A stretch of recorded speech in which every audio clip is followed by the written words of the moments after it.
Bonjour et bienvenue pour un nouvel essai de moto sur le repère des motards avec une moto exceptionnelle, extraordinaire, importante, historique. Historique pourquoi? Eh bien parce qu'on est en 2020 et que en 1980 BMW sortait la R80 GS, le premier gros trail. Un gros trail qui faisait 50 chevaux à comparer aujourd'hui à ce modèle qui en délivre pas moins de 136 chevaux, quasiment le triple. Est-ce que ça explique le succès de la GS? Non, ce qui explique en tout cas le succès, et on se demande pourquoi quelque chose de lourd, massif, grosse cylindrée a autant de succès. Et quand je dis autant de succès, je ne joue vraiment pas sur les mots, parce que la GS c'est quasiment un tiers des ventes de BMW par an. BMW vend à peu près 50 000 GS par an dans le monde, à comparer aux 160 165 000 motos vendues au global dans le monde pour BMW. Bref, c'est un modèle phare, un modèle tellement phare qu'il a fait envie à toutes les autres marques. S'il y a bien une moto que plein de marques voulaient simplement tuer, détrôner, eh bien c'est cette GS. On pense à la Super T, la Super Ténéré 1200 chez Yam. On pense à la Multistrada, la 1260 avec une fonction un petit peu plus trail routier. Bref, ou encore beaucoup moins cher, la V-Strom chez Suzuki, voire un gros trail de type Versys 1000 qui sont des motos plus légères. Donc dans un autre segment par rapport à celle-ci, il y a un autre segment pour un autre sujet également, pour le prix, parce que mine de rien, une 1250 GS en 2020 chez BMW, c'est 17 400 €.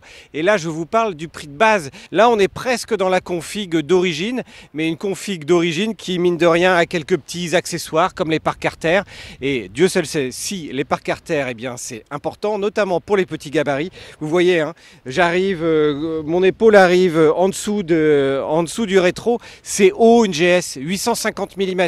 Alors, deux possibilités pour la GS au niveau taille. Eh bien, on peut demander une selle basse. Ici, on le voit bien, on est à peu près 2 cm, elle est en version basse et il y a un petit réglage sous la selle qui permet en fait de gagner quelques millimètres. Si vous êtes vraiment très très bas et que vous voulez quand même une GS, il existe une version également avec châssis rabaissé. Là, on peut descendre jusqu'à 800 mm.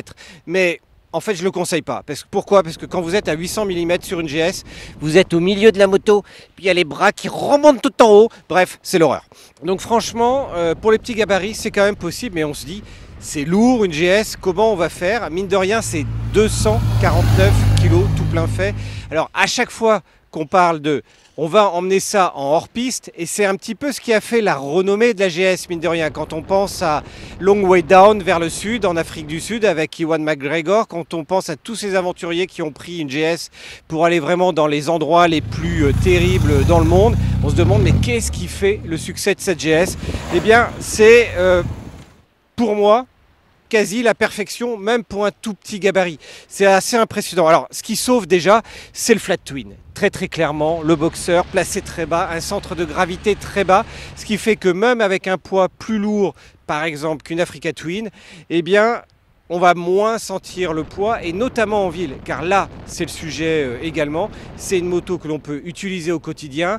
C'est un petit peu la limite pour moi en ville. Parce qu'il ne faut pas se faire d'illusions.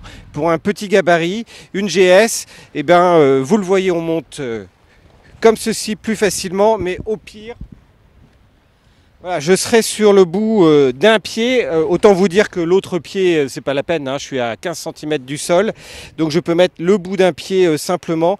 Mais voilà, si on a la bonne technique, si on descend de cette manière-là, ça le fait très très bien. 980 mm, c'est la largeur du guidon ici. Les pare-carters, ils ajoutent encore un peu de place. Bref, ça fait 1 mètre de large. Autant vous dire que c'est quasiment 20 cm de plus que bon nombre de modèles moto, y compris c'est plus large qu'une Goldwing. Et oui, incroyable. Et les pare-carters n'aident rien parce qu'en fait, en bas, ça passe pas non plus. Donc, autant vous dire qu'en ville, ben, l'interfile, ça le fait.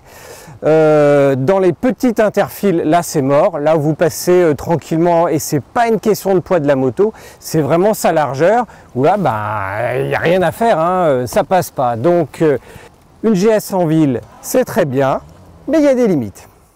Côté look, eh bien une GS, c'est une GS. Ça paraît être la palissade, mais voilà, on la reconnaît, elle a quasiment pas changé depuis 2004. Alors il y a eu plein d'améliorations, hein. Il y a eu une augmentation de cylindrée, elle passe Euro 5. On a désormais une grande dalle TFT devant pour l'écran de 6 pouces et demi, très lisible.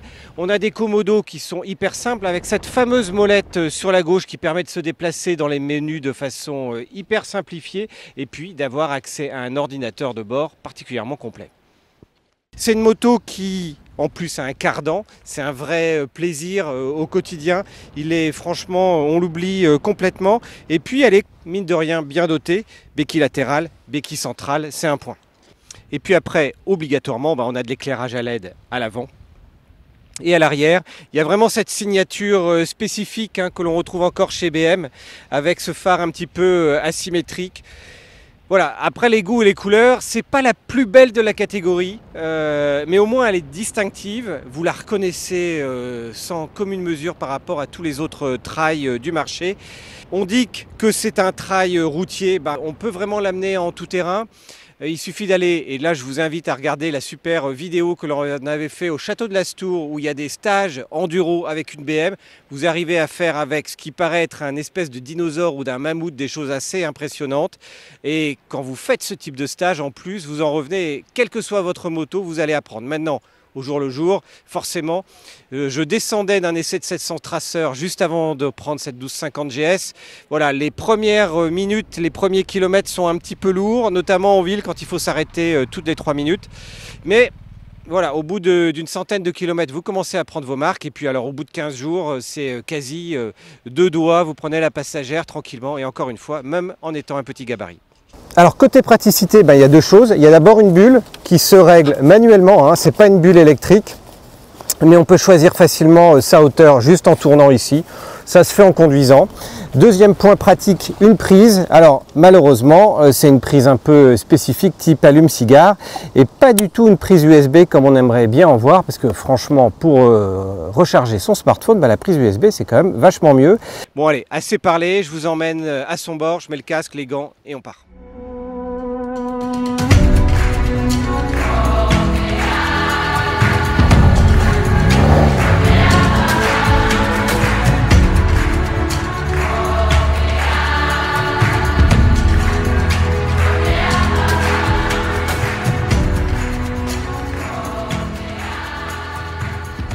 Le premier point, quand on monte sur cette 1200, bon déjà, pas besoin de clé transpondeur, donc pas besoin d'aller mettre une clé, de l'oublier, etc. Dès qu'on s'approche de la machine, c'est bon.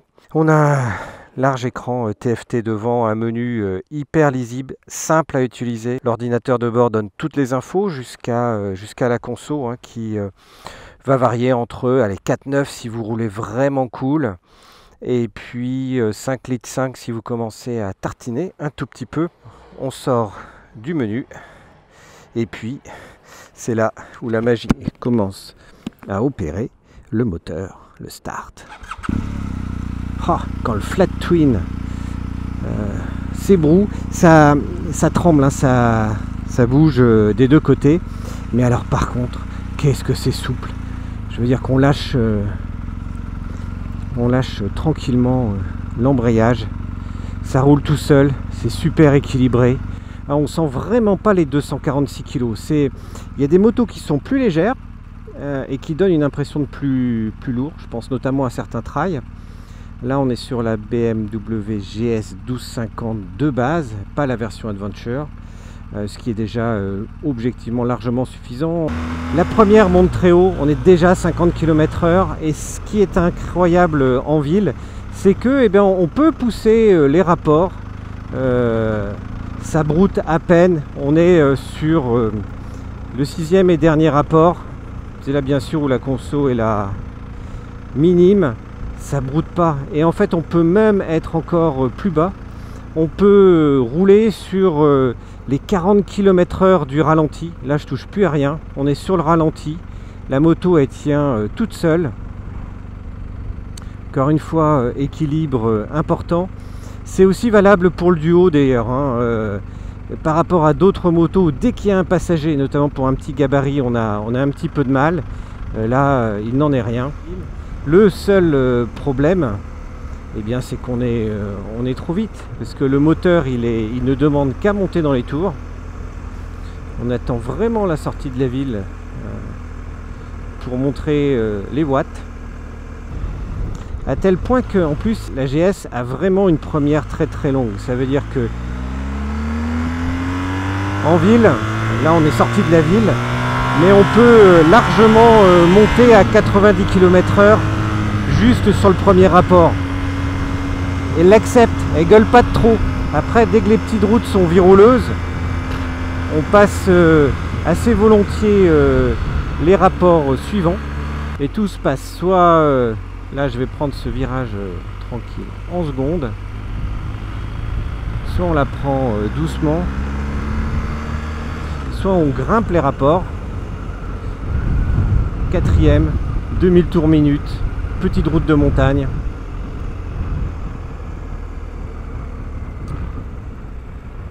Sans effort dans le moindre virage. Ça s'incline sans y penser. On reprend aussitôt. Il n'y a pas un temps de latence ni quoi que ce soit. Franchement, c'est facile. Y compris sur des régimes très très bas. Le Twin Boxer là, il est juste impressionnant de d'onctuosité en plus. Là, je suis à 50 km/h, on l'entend pas, on le sent pas, il vibre pas. Il commencera à vibrer vraiment quand on est au-dessus dans les tours. Freinage uniquement avec le frein arrière. Enfin, un frein arrière qui freine. C'est suffisamment rare. Il assoit vraiment la moto. C'est pas il faut appuyer comme un goret avec le pied. C'est un vrai frein qui va vous... En fait, en ville, vous utilisez que celui-là. Il n'y a quasiment pas besoin de tout. Il n'y a pas besoin même du tout de toucher au frein avant. Parce qu'on évite de toute manière de faire à basse vitesse. Mais non, la moto est vraiment facile. Et le frein avant, il est précis, puissant. Et ça tourne dans un mouchoir de poche. Encore une fois, l'excellent équilibre de la moto permet de tout faire. Malgré le poids, et c'est vraiment le point, et y compris avec un passager. Franchement, c'est rare de voir une moto haute, lourde, convenir à un petit gabarit. On se dit toujours, ça va pas le faire.